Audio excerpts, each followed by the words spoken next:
Hello guys, welcome to our channel Crick Gossip. So আজকে আমরা IPL 2024 এর match number 58 Royal Challengers Bengaluru versus Punjab Kings এর post match show নিয়ে আলোচনা করব। তো গাইস, চলো এবার শুরু করি। আজকে আরসিবি পাঞ্জাব কিংস ফার্স্ট টসে জিতে আরসিবি রে মানে তারা টসে জিতে ফিল্ডিং চুজ করছে। তো আরসিবি ফার্স্ট ব্যাটিং করতে হয়েছে, ইন টোটাল 242 করছে, 7 উইকেট হারায়। তাদের তরফ থেকে বিরাট কোহলি খুবই একটা দুর্দান্ত ইনিংস খেলছে, 92 রান করছে 47 বলে। পাশাপাশি রাজত পাতিদার, মানে কি কমু, আমার মনে হয় যারা কি কমু যে স্পিন কিলার যারা আমরা শিবম দুবেরে as a Indian batsman spin killer কই, as a lefty batsman, but Indian যে রাইটি ব্যাটসম্যান যে স্পিন দিয়ে এত ভালো গেলে একমাত্র রজত পাতিদারের দেখলাম এইবার আইপিএল সিজনে। তো ইন্ডিয়ান ব্যাটসম্যানের কথা যদি কই, তাছাড়া আহ, ক্যামেরন গ্রিন আজকে একটা ভালো পারফরমেন্স করছে, 50 করছে। আহ, দীনেশ কার্তিকও লাস্টে খুব ভালো পারফরমেন্স করে দিয়েছে। তো তাদের তরফ থেকে পাঞ্জাব কিংস এর যে স্ট্র্যাটেজি আসলো বোলিং তরফ থেকে, এরকম কেউ ভালো বল করতে পারছে না, অলমোস্ট সবাই অনেক রান খাইছে। আহ, তাছাড়া পাঞ্জাব কিংস চেস করতে হয়েছে এই রানটা 180, অলমোস্ট 180 রান করে তারা অল উইকেট ডাউন হয়ে গেছে। তো তাদের তরফ থেকে স্টার্টিং এ প্রাপসিমরন সিং প্রথমে আউট হয়ে গেছে। আহ, জনি বেরিস্টো আর রাইলি রুসো খুব ভালো একটা স্টার্ট দিছিল, বাট আনফরচুনেটলি তারা আউট হয়ে গেছে। শশাঙ্ক সিংও স্টার্ট দিছিল, বাট কেউ ক্যাপিটালাইজ করে রানরে চেস করানোর মতো পজিশনে গেছে না। তো এই বলেই আজকের মানে যে পাঞ্জাব কিংস এর যে জার্নিটা আসলো আইপিএল 2024 এটা আহ, সমাপ্ত হয়ে গেছে, এলিমিনেট হয়ে গেছে লিগ স্টেজের থেকে। তো বাইরে তোমাদের আজকে ইনিংসটা দেখা, স্পেশালি ম্যাচটা দেখে কিরকম মনে হয়েছে? আজকে বিরাট কোহলি একটা দারুণ ইনিংস খেলছে। 92 তে গিয়ে আউট হয়েছে। সবাই চাইছিল যে আজকে সেঞ্চুরিটা করে লাগ, কিন্তু আজকে যে জায়গায় গিয়ে আউট হয়েছে, আমি মনে করি আজকে বিরাট কোহলি নিজেও খুশি হইব। যারা হেয়ার স্টাইল নিয়ে ক্রিটিসাইজ করতেছে, তারা আজকে টেনশনে পেরে যাবে। কারণ আজকে হ্যাঁ, সেঞ্চুরি লিগা খেলতে না, যে জায়গায় আউট হয়েছে ইজিলি সেঞ্চুরিটা করতে পারতো যদি একটু স্লো খেলতো। তো বিরাট কোহলির এরকম ইনিংস এর আগেও দেখছি আমরা। মানে যখন এই এই স্কোরে পৌঁছা জায়গা 90+, মানে স্বাভাবিক সব ব্যাটসম্যান একটু স্লো খেলে। তো আজকে ওই জায়গায় গিয়ে আউট হয়েছে 92। মানে এই জায়গায় আউট হলে অনেক সময় ব্যাটসম্যানটা একটু হতাশ হয়ে যায়, কিন্তু আজকে বিরাট কোহলি একদম মানে বুক ফুলাইয়া আউট হয়ে উঠে আসে। আজকে 47 বলে 92, অলমোস্ট 200 স্ট্রাইক রেটে খেলছে। 6টা শর্ট মারছে, মানে দারুণ খেলছে আজকে। তারপর আছে রজত পাতিদার। মানে এই সিজন ইন্ডিয়ার যদি কোনো ব্যাটসম্যানদের আমরা দেখি আর কি, যে ফরেন প্লেয়ারের স্টাইলে মানে টি-20, মডার্ন টি-20 কেমনে খেলতে লাগে, এমনি যদি কেউ খেলে তাহলে একটা তো অভিষেক শর্মা, তারপরে শশাঙ্ক সিং, আশুতোষ শর্মা, এই কয়েকটা প্লেয়ারের নাম আইবো। আর আইপিএল এর ফার্স্ট হাফের পর থেকে রজত পাতিদারও ওই লিস্টে আমি কোনো নিজের নিজে সামিল করে নিছে। লাস্ট 5টা 4 5টা ইনিংসে ভালো খেলছে। মানে বড় ইনিংস করতে পারে না, 50 করে 50 55 করে আউট হয়ে যেতেছে, কিন্তু যতক্ষণ ফ্রিজে থাকতেছে একদম মানে ধোয়াধার খেলতেছে। তো রজত পাতিদার দারুণ খেলছে। আর আজকে ক্যামরন গ্রিনও ভালো খেলা গেছে। মানে ক্যামরন গ্রিনের এই ইনিংসটা অনেক দিন অপেক্ষা করতেছিল আরসিবি, তারা ড্রেসিং রুম, আরসিবির ফ্যান। আজকে সেই ইনিংসটা ক্যামরন গ্রিনের কাছ থেকে আসে। তো যে রানটা করছে 241, অনেক রান। আর পাঞ্জাবের বোলারের হয়ে যদি কই, আজকে তারা একজন বোলার বিদবাত কাবিরাপ্পা ডেবিউ করছে, ভালো বল করছে কিন্তু। বিরাট কোহলিকে 0 রানে আউট করে দিছিল, ক্যাচ ড্রপ করে নিছে। তারপর 10 রানের সময় আবার ক্যাচ, মানে উড বললেই আবার বিরাট কোহলি আরেকটা ক্যাচ উঠেছিল, ওটাও ড্রপ করছে, কিন্তু ওভার হয়ে 2টা উইকেটও পাইছে। আর সম্ভবত উড বলে 3টা ক্যাচ ড্রপ হয়েছে। আর পাঞ্জাবের আজকে ফিল্ডিং একদম ফার্স্ট ক্লাস। মানে কি কমু, শুধু পাঞ্জাবের কথা না, ফিল্ডিং নিয়ে যদি আমরা কথা কই না, প্রতিদিন হয়তো 2 4 মিনিট কথা বলতে লাগবে এই বাজে ফিল্ডিং নিয়ে। আজকে তো একদম জঘন্য। তাহলে বোলিংও আজকে বেশি ভালো করতে পারছে না। অর্শদীপ 3 ওভারে 41 রান। অর্শদীপ একটা জিনিস আমরা দেখি যে হ্যাঁ, এই সিজন এভারেজ কিন্তু খেলছে, সে ভালো খেলছে না, সে খারাপ খেলছে না। বা হ্যাঁ, সম্ভবত এই সিজন টপ উইকেট লিস্টের মধ্যে হ্যার নাম আছে। 16 উইকেট পাইছে 2টা 12 13 ইনিংসে, ভালো। তো ছেড়ে দেওয়া অনেক টিম আছে পুরো 4 ওভার কমপ্লিট করানো হয় না। আজকে সে জিনসাম কেন 3 ওভারে 50 রান দিছে। তো যাই হোক আজকে আবার তারা হারপ্রিত ব্রান 2 ওভার খেলাইছে না, যে ভালো পারফরমেন্স করতেছিল। এইসব বলে উইকেট না পেলে কিন্তু রানটাকে আটকে রাখে। আজকে ব্রাজিল খেলেছে না, লিভিংস্টোন খেলেছে, লিভিংস্টোন ফ্লপ। মোটামুটি তারা যে স্কোরটা করছে অনেক, যদি পাঞ্জাবের ওপেনার যদি ভালো স্টার্ট না করে তাহলে এই রান জিতা সম্ভব না, যেটা মানে রেজাল্ট আমরা তাই দেখছি। তো আমি যদি কই তাহলে আজকে কিন্তু পাঞ্জাবের জিতনটা খুব দরকার ছিল। পাঞ্জাবের আজকে পারফরমেন্সটা দেখে সেটা মনে হয়েছে, যেটা স্টার্টিং থেকে পাঞ্জাবের উইক পয়েন্ট গেছে। আমি যতটুকু দেখছি, আমার কনফার্ম না মিনিমাম 3টা 4টা ক্যাচ মিস করছে, 3টা চারটা। 4টা। বিরাট টোটাল কোহলি 4টা ক্যাচ মিস করছে। 4টা মিস করছে, বিরাট কোহলির ক্যাচ মিস করছে, ডুপ্লেসিসের ক্যাচ মিস করছে, তারপরে না না, পাতিদারের ক্যাচ, ডুপ্লেসিস না, পাতিদারের 2টা, বিরাট কোহলির 2টা। বিরাট টোটাল অনেকটি ক্যাচ মিস করছে। তো তোমার একটা ডু অর ডাই ম্যাচে যদি তোমার যদি এরকম ভাবে ফিল্ডিং দিয়ে শুরু করে একটা ম্যাচ, যদি মিডলে ঠিক আছে, লাস্ট পর্যন্ত কোনোভাবে একটা দুইটা ক্যাচ মিস যায়, ঠিক তো ঠিক আছে। তোমার ডু অর ডাই ম্যাচে যদি তোমার শুরু থেকে যদি তোমার 4টা ক্যাচ মিস যায়, তাও টপ অর্ডারের ব্যাটসম্যান, ইনিংস শুরু হইতাছে 5-10 ওভারের ভিতরে যদি তোমার 4টা ক্যাচ মিস যায়, তাহলে ওই ম্যাচের রেজাল্ট যে কি হবে এটা আর বলার কিছু অপেক্ষা রাখে না। আমাদের খেলার নিয়মে আছে ক্যাচ মিস মানে ম্যাচ মিস। তাও কার ক্যাচ মিস, কোন একটা বলারের ক্যাচ মিস না যে হে লাস্টে নামছে একজন বলার ঘুরাইতে গেছে, উল্টা পাল্টা ক্যাচ উঠছে, ক্যাচটা মিস হয়ে গেছে, তোমার একদম হাতের ক্যাচ মিস গেছে। তো এই জায়গাতে পাঞ্জাবের আমার কাছে গেছে পাঞ্জাব শেষ। তারপরে যে ঠিক আছে, তারপরে উইকেট পাইছে, যে আজকে ডেবিউ করছে হে, বলারটা খুব ভালো করছে, এতটি ক্যাচ মিস যাওয়ার পরেও হে 2 উইকেট নিয়ে গেছে ওপেনার দুইজনের। তারপরে রজত পাতিদার নামে সেরা যে বিরাট কোহলি আর রজত পাতিদারের জুটিটা, এরপরে আর বিরাট কোহলি তখন স্লো খেলতেছিল, আমার কাছে যা লাগতেছিল পাতিদারে হিটতেছিল। স্লো না, চান্সই পেয়েছে না ব্যাটিং এ, হুম ওভার স্ট্রাইকই পেয়েছে না। পাতিদার তো হে নিজের নিজের ফারারিতে চালাইতেছিল, নিজের ফারারি চালাই গেছিল, এদিকে হেরে কইছে মারুতি এটা তুমি লইয়া আস্তে আস্তে আইও আইও। এরপরে বিরাট কোহলিও তো যা খেলছে আজকে, আজকের ইনিংস লইয়া কোনো কারোর কোনো একদম সবার মুখ বন্ধ করে দিয়েছে যে হাই ইনিংস খেলার এই মানে ফার্স্ট স্ট্রাইক রেট খেলতে আমিও পারি, দেখাইতে পারি, সব সময় আমি খেলছি না, ঠিক আছে লিগে। তার উপরে আজকে যে হঠাৎ করে ঢুকে যেতেছি যে রান আউটটা করছে যে বিরাট কোহলি শশাঙ্ক সিং এর, দুর্দান্ত রান আউট, মানে এইভাবে রান আউট একটা হইব এই জায়গাতে। আমার কাছে মনে হয় যে পাঞ্জাব সেকেন্ড ইনিংসেও যে জায়গাতে শশাঙ্ক সিং এর আউটটা যদি না হইতো, আমার কাছে লাগতেছে আজকে শশাঙ্ক সিং ওই জায়গা থেকে ঘুরে লাইতে পারতো ম্যাচটা, ম্যাচটা লাস্ট ক্লোজ হইতো, পর্যন্ত ম্যাচটা ক্লোজ হইতো। ম্যাচটা ক্লোজ হইতো। লাস্ট পর্যন্ত আরো 3 ওভার আসছিল, 3 ওভার আগে তারা অল আউট হয়ে গেছে। অল আউট, এটাই হুম। কইতেছি, শশাঙ্ক সিং যেভাবে শুরু করছিল আজকেও খুব ফাস্ট শুরু করছিল। এ 37 করছে মনে হয় 21 বলে না 22 বলে। তো ইনিংসটা এত 17 স্লো বলে। আসলে না, খুব ফাস্ট আসছিল। তো আমার কাছে লাগছে যে ওই জুটি আগে কি হয়েছে, ঠিক আছে রেলি রোসও ভালো খেলছে, সব ভালো খেলছে, শশাঙ্ক সিং যদি ওই জায়গাতে রান আউটটা না হইতো, আমার কাছে লাগতেছে যে বিরাট কোহলি ব্যাঙ্গালোর থেকে আজকে ম্যাচটা নিয়ে যেত গা। তো যেহেতু শেষ রেজাল্ট শেষ হয়ে গেছে গা, কিছু করার নাই, পাঞ্জাবের ব্যাড লাক, পাঞ্জাব বাড়িতে গেছে গা। মুম্বাইয়ের সাথে তো কেউ না কেউ জুটি ধরতে লাগতো, মুম্বাইয়ের মতন এত বড় একটা প্লেয়ার সিঙ্গেল বাড়িতে যাবে এত তাড়াতাড়ি, এটা তো ভালো লাগতেছিল না। তো আমরা পাঞ্জাবের ব্যাঙ্গালোর কইতাছে যে মুম্বাইরে কয়ে দিছে দাঁড়া, তোরা একজন সঙ্গ দিতে আছে, যা পাঞ্জাবের লইয়া একটু বাড়ির জায়গা। তো পাঞ্জাবের ফাটাই দিছে।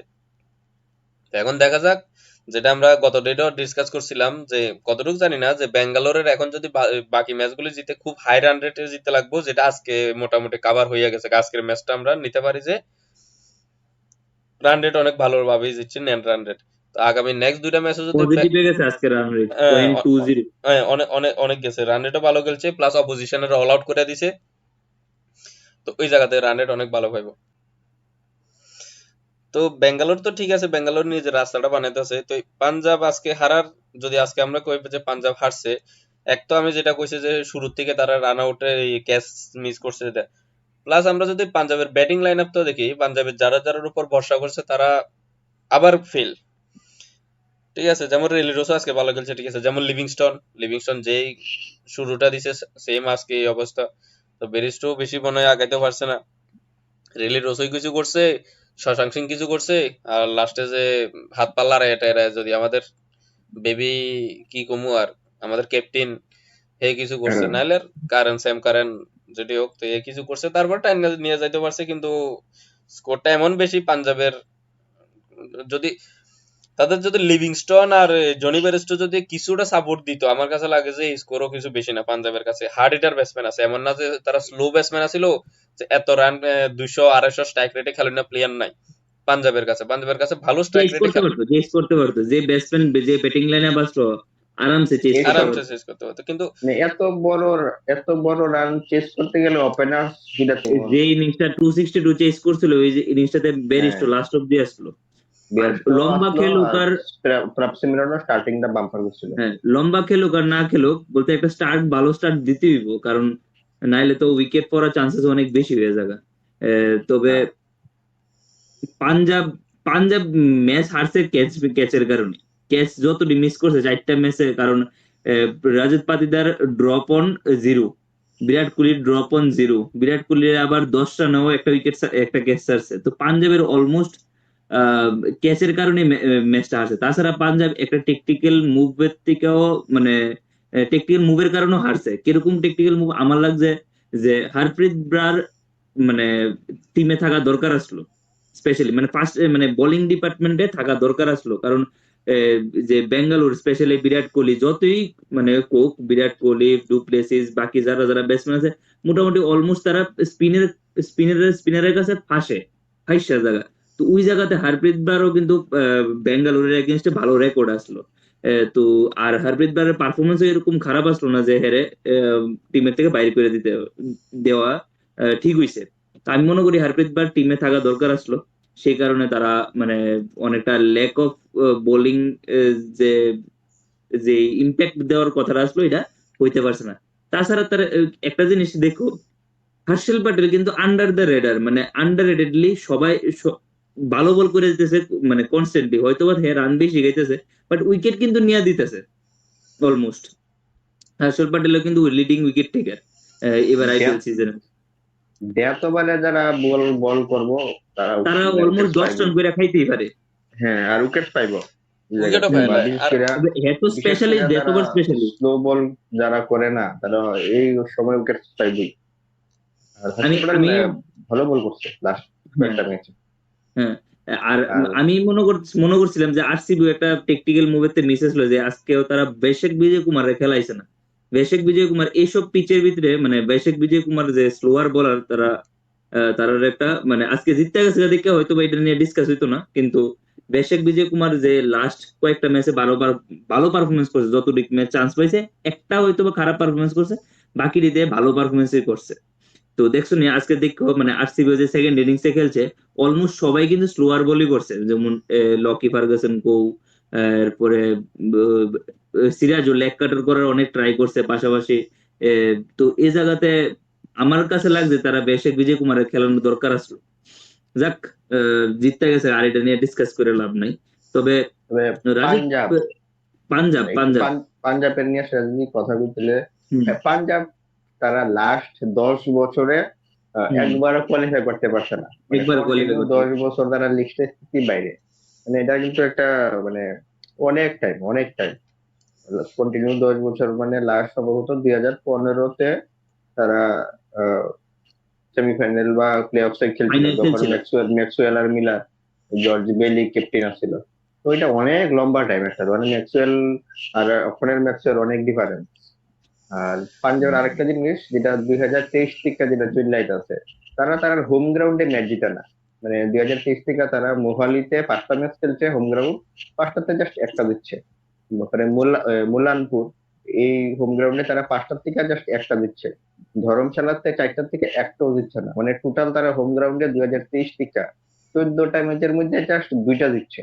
তো নিজে মানে কোনো টিম যদি হোম গ্রাউন্ডে যদি ম্যাচ না দিতে, তাহলে তারা পয়েন্টস টেবিলে আগাইতে পারতো না। যেমন আরসিবিও কিন্তু এই সিজন তারা হোম গ্রাউন্ডে ম্যাচ দিতে পারছে না, অনেক টিম ম্যাচ হারছে। এটা একটা।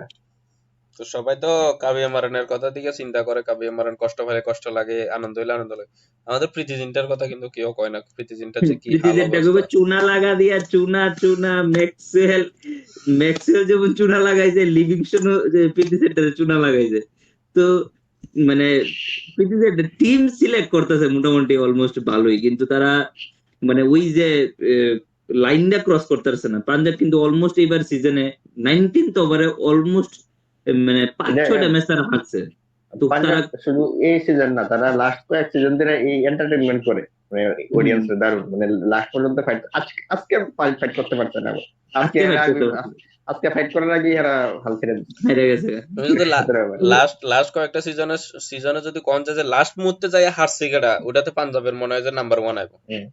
মানে নাম্বার হাতে 1 যেমন জিতে তো তবু যেমন যে ম্যাচে তোমার রাহুল তেওয়াতিয়া যে হিরো হইছে, ওটা পাঞ্জাবের এগেইনস্টে। রাহুল তেবাতিয়া তো এর ফেভারিট টিম পাঞ্জাব।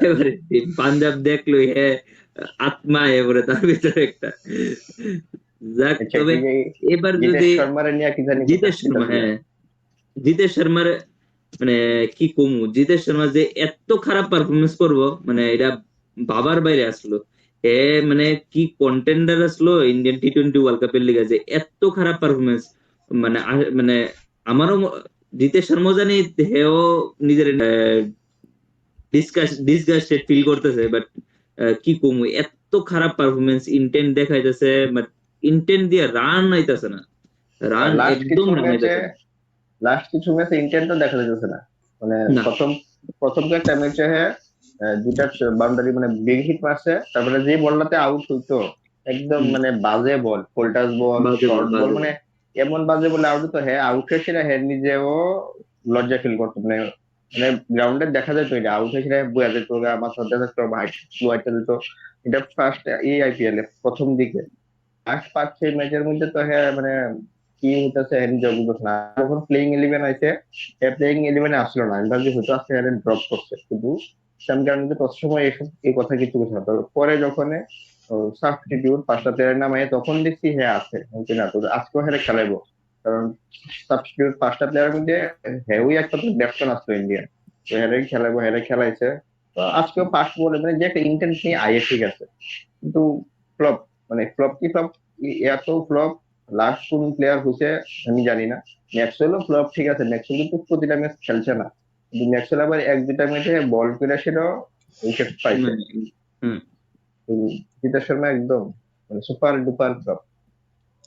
তবে আজকেও কিন্তু তারা মানে মানে আজকে কি তোমার মনে হয় যে কাগিসো রবার্টের খেলানো দরকার আসলো পাঞ্জাবের এই গ্রিন টপ পিচে, মানে এরকম এটা পিচের উপরে মানে হ্যাঁ আহ, মানে এই পিচে কাগিসোরাবাড়া খেলার দরকার আসলে, হ্যাঁ হ্যাঁ ভালো পারফরমেন্স করতেছে না ঠিক নাই আছে, ঠিক আছে। যেমন হারপ্রীত ব্রার, তুমি যেটা হুম, বলছো হারপ্রীত ব্রারও খেলার দরকার আসলো, কারণ লেফট আর্ম স্পিনারের খেলতে রাইট হ্যান্ডেড ব্যাটসম্যান একটু অসুবিধা হয়, যে জায়গায় হ্যাঁ আরসিবির মানে টপ অর্ডারের সব ব্যাটসম্যানরাই তারা রাইট হ্যান্ডেড। রাইট তো হ্যান্ডেড আর ব্যাটসম্যান রাবাডার রেকর্ড ভালো আছে ফাফ ডু প্লেসিস আর বিরাট কোহলির এগেনস্টে আইপিএল। এগেইনস্ট তো এই জায়গাটা মিস করছে, প্লাস পিচটা দেখতেও তারা জানি না, আমরা দেখছি তারা কি বুঝে। যাই হোক, যা খুব, যদিও তার অন্য জায়গায় খেলাইছে ভাবছি এলিসরা খেলাবো, খেলাইছে আবার লিভিংস্টোনকে। তারা এলিস রে প্যাকেট করে রাখছে, প্যাকেটে ঢুকাই রাখছে, যে আমরা এলিস রে কোনোভাবেই খেলাইতাম না, হারার পরও খেলাইতাম না। তো মানে কি কমু, পাঞ্জাব তো অলমোস্ট অলমোস্ট না এলিমিনেটেডই। আউট তো পাঞ্জাব। পাঞ্জাবের নেক্সট যদি আমরা মানে নেক্সট ম্যাচ গুলাতে যদি দেখি পাঞ্জাব কি নিয়ে আইতে পারে, মানে কি আশা নিয়ে আইতে পারে। নেক্সট ম্যাচে আইয়া কি যারা তারা লাস্ট ডুলা ধরবো নাকি, তারা লাস্ট দুই ম্যাচ যে গোল্লা লাস্ট মারে বাইরে বয়ে থাকতো, হুদ্দা হাইন টাউন লাগতো না। তারা কও যে ওই আমরা যেমন গ্রামের দিকে খেললে কি তা করে উইনার স্লিপ দিয়া দিনা যে আমরা আইতাম না, তোমরা উইনার স্লিপ, ওইটা দিয়া দিয়া পাঞ্জাব বাড়িতে বয়ে থাকতো কও। লাস্ট 9 সিজনই তারা এরকম করতেছে, আর 2 ম্যাচে আর কি করবো। তো আজ এখানে শেষ করছি। এখন আমরা আগামীকালকের match Gujarat Titans versus Chennai Super Kings এর প্রি ম্যাচ শো নিয়ে আলোচনা করব। তো গাইজ চলো এবার শুরু করি। তো কালকে জিটি তো almost do or die match, CSK রও ডু অর ডাই ম্যাচ, মানে কইতে গেলে মানে প্লে অফে থাকার ক্ষেত্রে আর কি, নিজের মানে পয়েন্টস টেবিলে বা নিজে প্লে অফে বা সরি টপ 4-এ সিল করার লিগে কালকে সিএসকে লিগে খুবই ইম্পর্টেন্ট ম্যাচ। তো কালকের ম্যাচটা তোমার কি মনে হইতেছে যে জিটির স্ট্র্যাটেজি কি থাকবো আর চেন্নাই সুপার কিংস এর স্ট্র্যাটেজি কি থাকবে? এই দুইটা টিম সিএসকে নো ডাউট ভালো খেলতেছে, মানে ম্যাচও জিতছে অনেকটি, তারা পয়েন্টস টেবিলে ভালো পজিশনে আছে। কিন্তু জিটি আর সিএসকে এই দুটা টিম তারা কি করে মানে কিছু এক্সপেক্ট করা যায় না, আশা কিছু করা যায় না। তারা কোন সময় কি করে, যেমন চেন্নাই সুপার কিংস প্রথম কয়েকটা ম্যাচে, প্রথম দুইটা ম্যাচে তারা রজনী রবীন্দ্র এরকম একটা স্টার্ট করছে, সবাই ফ্যান হয়ে গেছে। তারপরে 4-5টা ম্যাচ খারাপ খেলতে পরে হেরে ড্রপ করছে। তারপরে তারা আজিঙ্কার হারায় যে এই যে ওপেনিং করানো শুরু করছে, আমার মনে হয় না তো আজিঙ্কার একটা ম্যাচও ভালো খেলছে। হ্যাঁ, ফার্স্ট একটা দুটা ম্যাচের ভিতরে কোনো 30+ একটা ম্যাচে করছে, তারপরে কন্টিনিউ ফ্লপ। এখন যদি একটা প্লেয়ার যদি 12-13টা ইনিংস খেলে, যে কোনো ব্যাটসম্যান একটা ম্যাচে তো ভালো খেলবে, হতে পারে কালকেও খেলতে পারে। তো কালকে যদি সে ভালো খেলে এর মানে জানা যায় হ্যাঁ, সে যেন ভালো খেলতেছে এই সেই, মানে আমার হিসাবে চেঞ্জ করা দরকার। কিন্তু এই সময়টাতে আইসিরা সিএসকে চেঞ্জ করবো নি, এটাও ডাউট আছে। কারণ আমরা দেখি তারা মানে টিম চেঞ্জের বেশি বিশ্বাসী নাই তারা। তারা ওয়াটসন রেও 2018-তে এরকম করছে, ওয়াটসন যদিও ভালো খেলছে ফাইনাল ম্যাচে, এর আগে একটা সেঞ্চুরি করছিল। তো হতে পারে কালকে রাহানে ভালো খেলবে। আর তার আরেকটা সমস্যা হলো তার বোলিং ইউনিট। তারা যে কয়েকটা ভালো বলার আসলো, পাখিরানা যে এতবারে ভালো বল করতো, মুস্তাফিজুর সেই, তারপরে দীপক চার তো হ্যাঁ, মানে জাস্ট স্কোয়াডে আছে, ম্যাচ খেলে 2 বল খেললে ইনজুরি হয়ে যায়, একবার করে ইনজুরি হয়ে যায়। তো অফিসিয়ালি সম্ভবত হ্যাঁ আর ম্যাচ খেলতে পারতো না মনে হয়, তো অফিসিয়ালি রুলড আউট হয়েছে না এখন। তারা এটা অনেক সমস্যা। তুষার দেশপান্ডে ভালো বল করতেছে, কিন্তু হ্যাঁ কিন্তু 2 ম্যাচ সম্ভবত হ্যাঁ রেস্ট করছে ইনজুরির লিগা। যদি কালকে কি ফিট আসেনি তারা দেখতে লাগবে, মানে তারা বোলিং ঠিক উইক হয়ে গেছে। যদিও তারা তারপরও জিটির থেকে অনেক স্ট্রং টিম, কালকে যদি মাঠে নামে তারা ফেভারিট হিসেবে নামবো। জিটির গ্রাউন্ডে খেলা ঠিক আছে, কিন্তু আমি বলবো তারাই ফেভারিট। আর জিটি ফুল মানে তারা ডিপেন্ডেবল শুভমান গিলের উপর। শুভমান গিল যেদিনকে ভালো রান করবো, তারা ভালো স্কোর করবো। আর নাহলে 160, 165 এরকম। তাই সুদর্শন কন্টিনিউ ভালো খেলতেছে, কিন্তু হ্যাঁ বিগ হিটার না। কিন্তু হ্যাঁ বিগ হিটও করতে পারে, কিন্তু একটা প্লেয়ারের উপর অনেক প্রেশার ফেলে থাকে তখন স্টার্টিং এ রান না হয়।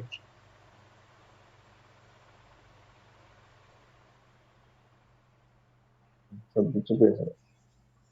তুমি যেটা কইছো যে চেন্নাই চেঞ্জেসে বিশ্বাসী না, তবে আজিঙ্কে রানে যে পারফরমেন্স করতেছে আমার মনে হয় তারা মইন আলী দিয়ে ওপেনিং করাইলে পারে গাইকোয়াডের সাথে। আর আজিঙ্কে রাহানে তারা আহ এই, ওই ফার্স্ট ডাউনে নিয়ে এলে মানে এর আগের পজিশনে দিলে হয়তোবা বেটার হইব। আর আমি তো কমু যে আজিঙ্কে রাহানে টিমে যাতে না থাকে, কারণ যে পারফরমেন্স করতেছে ওই তুমি যেটা কইছো যে শেন ওয়াটসনের রেকর্ডের মতো নি হয়ে জায়গা যে ফাইনাল ম্যাচে গিয়ে পারফরমেন্স করে লাগবে। তো হইতে পারে, কিন্তু আমি মনে করি মইন আলী দিয়া তারা ওপেনিং করালে পারে, বেটার অপশন হইব আর কি। তো আর মানে যেহেতু বাকিরা দীপক চাহার আর ওই তুষার দেশপান্ডে ইনজুর্ড, কিছুদিন আগে আমি একটা মানে টুইটারে দেখলাম যে কুলবন্ত খেজুরিলিয়ারে তারা মানে তারা টিমে আছে। তো কুলবন্ত খেজুরিলিয়া মেবি কালকে ডেবিউট করতে পারে চেন্নাইয়ের হয়ে। তো আসার মানে হেও আরসিবি রয়ে খেলছিল, তার পাশাপাশি মেবি এরপরে মেবি কলকাতাতেও গেছিল। কলকাতার হয়েও 1-2টা ম্যাচ হয়তো বা খেলছিল, আমার ঠিক এক্স্যাক্টলি মনে নাই, বাট আরসিবি তে খেলছিল হে। আহ, তো কাল দেখা যাক তারা কালকে মানে কোন প্লেইং ইলেভেন নিয়ে খেলে। তবে আমি কমু তারা মইন আলী দিয়া যাতে ওপেনিং করে। আর জিটি জিটি টিম ব্যালেন্সই এখনো খুঁজে পাইছে না, সত্যি কথা যেটা। মানে তারা পুরো আইপিএল সিজনে একটা ব্যালেন্সিং এর যে দরকারটা আসলে ওই দরকারটা তারা মানে এটা না খুঁজে পাইছে না। তার কারণেই হয়তোবা আহ, এত ল্যাগ করতেছে। কিন্তু তারা আমি মনে করি ঋদ্ধিমান সাহার জায়গায় ম্যাথিউ ওয়েডরে খেলাইলে ভালো হইব। এবার যার জায়গায় খুশি কেউ না কেউ দিয়ে কম্পেনসেট করতে হইব, কারণ তারা ঋদ্ধিমান সাহারা দিয়ে পারফরমেন্স পাইতেছে না। শুভমান গিল এজ এ ক্যাপ্টেনও ভালো রান করতে পারতেছে না, টিম কজে কোনো মানে ইম্প্যাক্টফুল কিছু করতে পারতেছে না। আর সাই সুদর্শন তো কন্টিনিউ পারফরমেন্স করে দিতেছে। আর বোলিং এ তো কিছু করার নাই, রাশিদ খান তো মানে এবার অনেকটা লেট ডাউন করছে, অনেকটা জিটি রে অনেকটা লেট ডাউন করছে রাশিদ খান, মহিষ শর্মা। তো দেখা যাক তারা কালকের ম্যাচটাতে কি করে। তো প্রশান্ত, যে তোমার ফেভারিট টিম সম্পর্কে কিছু কথা, কি হতে পারে আমার কালকে? ফেভারিট টিমের সম্বন্ধে যদি আমি কইতাম চাই, আরেকটা জিনিস আমি চেন্নাইয়ের হইয়া কমু, যেটা আমরা যদি চেন্নাইয়ের শুরুর থেকে যদি শুরু করি বা গত সিজন পর্যন্ত আমরা যদি শুরু করি, চেন্নাইয়ের যে ওপেনিং পেয়ারটা বা ওপেনিং এর জুটি যে একটা ফরেন প্লেয়ার আছে, ওই তুমি প্রত্যেকটা বছর দেখবা, প্রত্যেকটা সিজন দেখবা ওই প্লেয়ারটা মুখ্য ভূমিকা পালন করে চেন্নাইয়ের পুরো খেলা লইয়া। তুমি শুরু করো, যদি তুমি একদম আগের থেকে শুরু করো, যেটা হেডেন থেকে শুরু হয়েছে, মাইক হাসির থেকে শুরু হয়েছে, Brendon McCullum, Dwayne Smith, du Plessis, Watson, Devon Conway, Rachin Ravindra, serially ভাবে হইতাছে। কিন্তু এই যে কিছুদিন ধরে রচিন রবীন্দ্র যখন থেকে বাইরে গেছে গা, তখন থেকে যে চেন্নাইয়ের যে ওপেনিং জুটি, ওই ওপেনিং জুটিটা আমার কাছে একটু খটকা লাগতেছে, যে এই জুটি লইয়া চেন্নাই প্লে অফে যাইতে পারবো কি পারতো না, এটা লইয়া আমার কাছে কনফিউজ লাগতেছে। ইভেন এটার সাথে যদি আমরা যোগ করি, আমরা বোলিং ইউনিটটা আমাদের উইক হয়ে গেছে গা চেন্নাইয়ের। তারা যে স্ট্রং বোলিং ইউনিট, যেটা মোস্তাফিজুর পাথিরা না থাকলে বোলিং ইউনিটটা আরো স্ট্রং হইব। তো এই দুইটা কম্বিনেশনটা চেন্নাইয়ের অনেক চিন্তার বিষয়। রাহানে ভালো খেলুক খারাপ খেলুক ঠিক আছে, অনেক প্লেয়ার আছে চেন্নাই টিমে যে এটা আগে খেলছিল খারাপ হয়ে খেলছিল, কিন্তু এই দুইটা ডিপার্টমেন্ট আমার কাছে লাগে যে চেন্নাইয়ের মুখ্য ভূমিকা পালন করে ওপেনিং। তো ওই ওপেনিং জুটিটা আমার কাছে সবচেয়ে স্ট্রং পয়েন্ট, মানে উইক পয়েন্ট লাগতেছে, যে যে বাকি যে দুইটা ম্যাচ রয়েছে বা বাকি যদি প্লে অফে যায়ও, এই কোয়ালিফাই মানে টপ ফোরে যায়, ফাইনাল পর্যন্ত গেল, চেন্নাইয়ের যে ওপেনিং জুটিটা আমার কাছে লাগে যে এটা কোনো চেঞ্জেস করতে লাগবো বা এই দিকে একটা নজর দিতে লাগবো। হক কি লাগে চেন্নাই কোনো সময় ইন্ডিয়ান প্লেয়ার লয়ে খেলছে না, তো ওই জিনিসটা দিতে লাগবে। এবার হয়তো তুমি যেটা করছো অঙ্কনে, যেটা করছো মইন আলীর আনো, হয়তো মইন আলী আনলেও হয়তো একটা হয়ে যেতে পারে, যেটা ফরেন প্লেয়ার। আমি কইতেছি না যে মইন আলী আনতো, কোন জানা কোন কোন প্লেয়ার, কিন্তু বরাবরই তারা ইন্ডিয়ান প্লেয়ার দিয়ে ওপেন করাইছে না আমার যতটুকু আগে মনে হয়েছে। তো হয়তো মনে করো এখন যদি তোমার অপশন অন্য ওপেনার যদি অপশন না থাকে, আমার কাছে মনে হয় যে মইন আলী দিয়েও করলে তারা টেস্ট করতে পারে, যে ফরেন প্লেয়ার একটা আনলে সাপোর্ট একটা পাইতো, যেহেতু কনভয়ে নাই, রচিন রবীন্দ্র নাই, তাদের ওপেনিং এর জুটি থেকেও নেই। তো এই জায়গাতে যে চেন্নাই একটা চিন্তার বিষয়। আর চেন্নাই যদি কালকে হারেও, নেক্সট আরো দুইটা ম্যাচ আছে উঠোনের, এমন না যে কালকে হারলই বাড়িতে। কিন্তু জিটি যদি কালকে হারে, একদম মানে আজকে যেটা পাঞ্জাবের ই উইটটা হ্যাঁ, গেছে গা, মুম্বাইয়ের অলরেডি উইটটা গেছে গা, তো কালকে যদি জিটি হারে, জিটির ই উইটটা যাবো গা। কিন্তু চেন্নাইয়ের কালকে উঠতো না, তো চেন্নাইয়ের এখনো চান্স আছে, জিটির চান্স নেই এখন। দুটো টিম ভালোই খেলবো, কিন্তু যদি আমরা ইয়া করি, আমি চেন্নাইয়ের দিকে যাবো। চেন্নাইয়ের জেতার সম্ভাবনা বেশি, কিন্তু চেন্নাইয়ের ওপেনিং জিনিসটা নিয়ে একটু চিন্তা করতে লাগবে টিম ম্যানেজমেন্টে একটু। তবে কিছুক্ষণ আগে যে আমি মানে কুলবন্ত খেজুরিয়ার কথাটা কইছি, কুলবন্ত খেজুরিয়া অ্যাকচুয়ালি তারা স্কোয়াডে নাই, মানে 25 যে স্কোয়াড যেটা এটার ভিতরে নাই, তারা নেট বোলার হিসেবে আছে। আমার মানে আমি যতটুকু দেখতে আসলাম, তারা টুইটার ফলোটা আমি ফলো করছিলাম যে হয়তোবা ব্রাভো টাবু সামথিং কেউ কিছু আহ, খেজুরিয়ারে মেবি তারা রিপ্লেস করতে পারে দীপক চার ওর সামথিং কেউ দিয়ে সেটা ইনজুড কাউরে দিয়ে সেটা তো আমার মনে হইতেছে তারা কুলবন্ত খেজুরিয়ারে নেক্সট ম্যাচ না হোক, মানে কালকের ম্যাচে না হোক, অন্য কোনো একটা ম্যাচে হেরে অন্য বলার দিয়ে সেটা রিপ্লেস করতে পারে। তো যদি খেজুরুলিয়ারে যদি রিপ্লেস করেও দীপক চাহারের জায়গায়, তারপর যদি তারা স্ট্রেট প্লেইং ইলেভেনে খেলায়, তাহলে এটা হুম, একটা স্বপ্ন হইব আমার লিগে, পার্সোনালি আমার লিগে। কারণ তারা স্কোয়াডে তুষার দেশপান্ডে খেলতেছে, সিমরজিৎ হুম, সিং লাস্ট ম্যাচে ফার্স্ট ডেবিউ করছে, ইম্প্যাক্টার হিসেবে আইছে, ভালো বল করছে। হুম, দেন পাঞ্জাবের একটা মানে ব্যাটসম্যান এর বাউন্সার পেস বুঝতেই পারতেছিল না। সিমরজিৎ সিং ভালো বল করছে। এবারে মুকেশ চৌধুরী কিন্তু আছে তার হুম, স্কোয়াডে। তারপরে কি একটা রাজ বাবা কি হাঙ্গার গেরকার, হাঙ্গার গিগার। হ্যাঁ ও আছে। ওই হাঙ্গার গেরকার রে নিয়ে একটা ব্রাভো একটা টুইট করছিল সোশ্যাল মিডিয়াতে যে 20 ইজ রেডি। তো তার কাছে আবার নিশান্ত সিন্ধু আছে, যে ব্যাটিং অলরাউন্ডার, যে ডোমেস্টিকে ভালো পারফরমেন্স করছে, নামও অনেক শোনা গেছে, কিন্তু ম্যাচ খেলাইছে না এখন পর্যন্ত। লাস্ট মানে লাস্ট 4-5টা ম্যাচ আগে দেখছিলাম, হ্যাঁ ইম্প্যাক্ট প্লেয়ার লিস্টে আসছিল, তো ম্যাচ খেলাইছে না। তো তার অপশন আছে ঠিক আছে, যেমন প্রশান্ত সোলাঙ্কি, আমি তো চেহারা ভুলে গেছি, যদিও হ্যাঁ স্পিনার, তো তার কাছে অপশন আছে, শার্দুল ঠাকুরও কিন্তু আছে, মানে ইন্ডিয়ান পেসার ভালো অপশন আছে 4-5টা। তো তারা মানে খেজুরুলিয়ারে যদিও আনে, আমার তো এটা মনে হয় না যে প্লেইং ইলেভেনে খেলাইবো, স্পেশালি সিএসকে। তারপরে ঠিক আছে। ফরেন একটা প্লেয়ার তারা আনছে, রিচার্ড গ্লিজন, হুম, 36 ইয়ার্স ওল্ড, ইংল্যান্ডের, ও ভালো বলই করতেছে।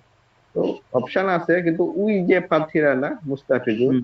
যে লেভেলের পারফরমেন্স কইরা গেছে, ওইটা মানে এখন আরেকজনের যা সেই পারফরমেন্সটা ব্যাক করা সম্ভব না। ঠিক আছে, দেখা যাক চেন্নাই জিতে না কালকে জিডি জিতে। বাট আমার মনে হয় কালকে চেন্নাই জিতবো। তো তোমরা কি মনে হয়?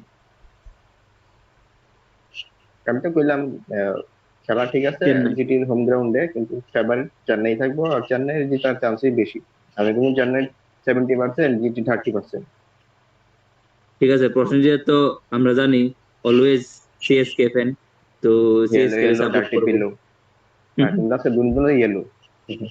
অ্যাডভান্স। Advance advance.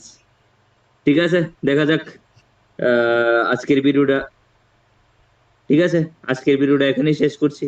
আশা করি তোমাদের ভিডিওটা ভালো লাগবে, ঠিক এমন ভাবে বাকি টিমগুলো সম্পর্কে জানতে আমাদের YouTube channel Crick gossip subscribe করুন। তার পাশাপাশি লাইক এবং কমেন্ট করে আপনাদের মতামত জানান। থ্যাংক ইউ, গুড নাইট, শুভরাত্রি।